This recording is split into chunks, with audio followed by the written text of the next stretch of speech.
In za su zauna Jesus, in za su tashi Jesus, in za su shiga mota Jesus, in za su ci abinci komai za su yi Jesus.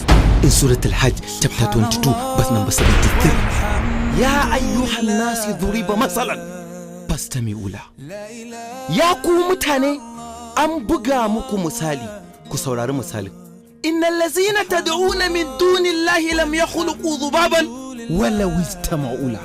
Allah yace haƙiƙa waɗanda ake riko a maimakon Allah ba su taɓa halittar ƙuda ba, ko da za su tare dukkaninsu mutanensu da aljannunsu.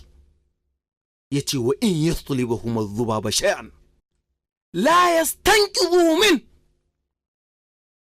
Ya ce da ƙuda zai ƙwaci wani abu a hannunsu, ba za su iya bin ƙudan su karɓo ba, ko da za su tare su game kai. Ubangiji ya ce ضعف الطالب والمطلوب.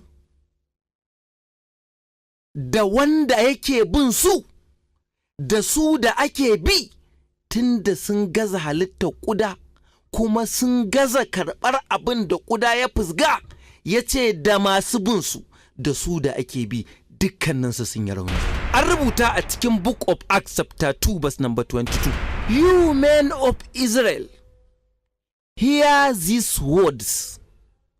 Jesus of Nazareth, a man approved by God amongst you by miracles and wonders and signs which God did by him in the midst of you. A cikin Book of Mark chapter 13 verse number 32, an tambayi Annabi Isa alayhi salam a game da yaushe ne ranar tashin alkiyama za ta afku.